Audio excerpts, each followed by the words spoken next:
Deputy President Cyril Ramaphosa says government will monitor the implementation of the national minimum wage closely once it's enacted. He was responding to questions from MPs in the National Council of Provinces. Ramaphosa signed the 20 Rand an hour national minimum wage last month. The national minimum wage takes effect on May 1st next year. NCOP members want to know whether government has sufficient capacity to monitor and enforce compliance. We have taken care to set up a number of structures that are going to assist us in enforcing and engendering compliance on the national minimum wage.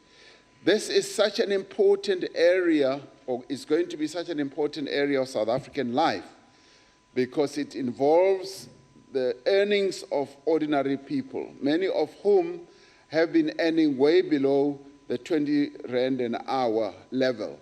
It is so important that we can't just leave it to chance. We're going to ensure that implementation and compliance is rigorous, it's robust, and it's carefully managed. They then asked Ramaphosa about the recent flare-ups of violence against foreign nationals. A multi-pronged strategy is underway.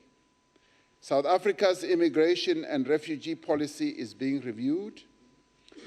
Another area is the development of an integration policy for foreign nationals who are living in South Africa, and ongoing sustained dialogue with representatives of immigrant communities.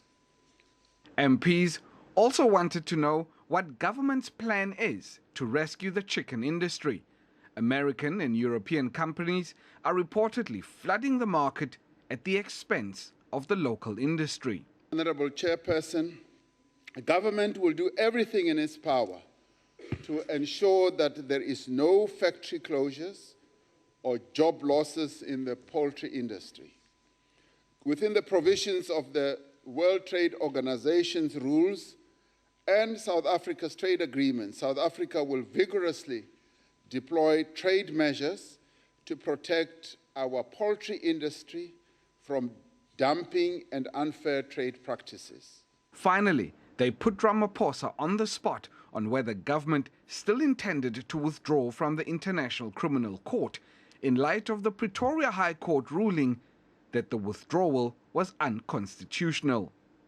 The court emphasized that there is nothing patently unconstitutional about the National Executive Policy decision to withdraw from the Rome Statute, because it is within the powers of the National Executive to make such a decision.